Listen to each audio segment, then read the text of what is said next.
مشاهدينا الكرام، أهلا بكم في هذه المقابلة الخاصة مع رئيس الوزراء السويدي السيد ستيفان لوفين. Mr. Prime Minister, thank you for being with us today. Absolutely. What are the files that you came or you carried to Saudi Arabia to discuss with the king? What did you discuss? What was his words to you? Saudi Arabia is a very important actor in this region, and I mean it's obvious for Sweden that Saudi Arabia is important in the region, but in the world, being the 19th economy in the world, and also a very important trade partner to Sweden. So we came here with high expectations on the future cooperation that I know the two countries will benefit from. And given the strategy for the future that Saudi Arabia is developing, the Vision 2030, we have a lot in common. So there are both trade, investment, business, but also regional political issues. And Sweden is now taking a seat in the Security Council, so we have a lot of different issues to discuss between our two countries. Great. And having said that, Saudi Arabia and Sweden have gone through some kind of crisis in March last year. Have you overcome this crisis with Saudi Arabia? That has been resolved, and there's no doubt that we have a good cooperation, good relationship now. We will build on that relationship. And I believe that part of your visit was to visit the Human Rights Association in Saudi Arabia.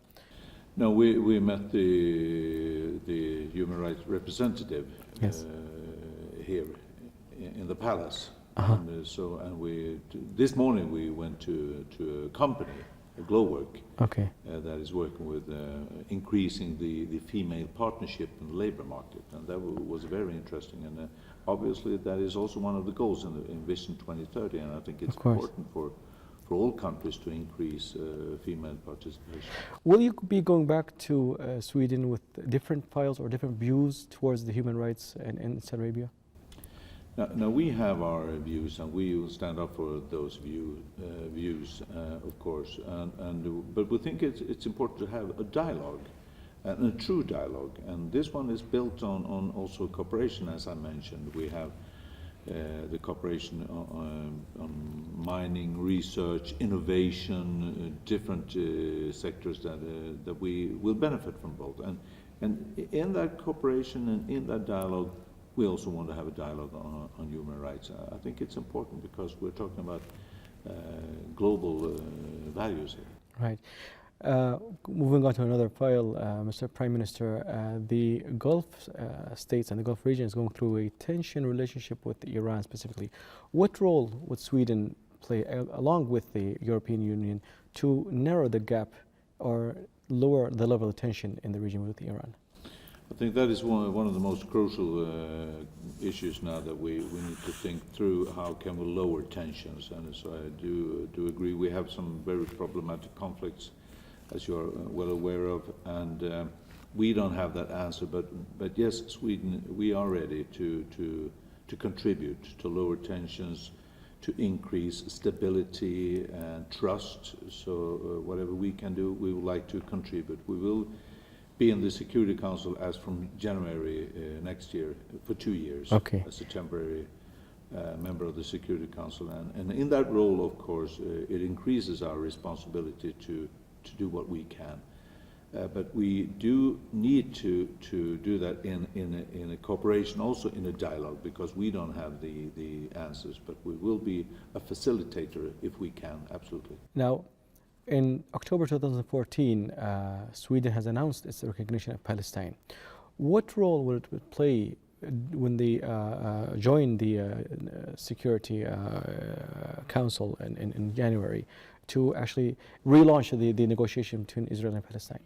Right. No, we did that. We took that decision because we wanted to change. I mean, we have over the years seen that the result has been not positive. On the contrary, the development is negative. It's going in the wrong direction, and has gone in the wrong direction for so long time. So we said it's important to show this to the Palestinians, and not least to the young people. There need to be at least a glimpse of hope. And we will stick to the policy, of course, but now there's other countries, that's more the question, how can other countries follow? We think it's important to deal with this issue. We have Syria, yes, we have Yemen, yes, two crises conflicts that need to be solved. But as we believe the conflict between Palestine and Israel is perhaps the mother of conflicts and would need to be solved. So we will emphasize that, and we have some resolutions already, and we will work very hard to see what we can do to lower that tension. And how do you explain the European Union's limited influence on the acute crises in the region, such as Syria's conflict, Iraq's conflict and crisis?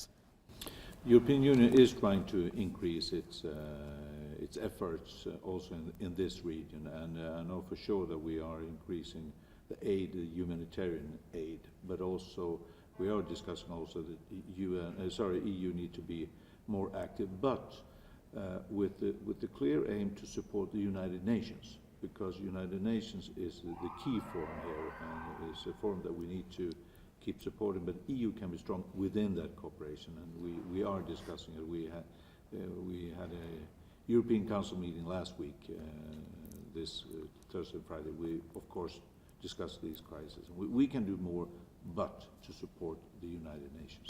Mr. Prime Minister, thank you very much for your time. Thank you. Thank you. مشاهدينا، كانت هذه المقابلة الخاصة مع رئيس الوزراء السويدي السيد ستيفان لوفين. شكرا لكم وإلى اللقاء.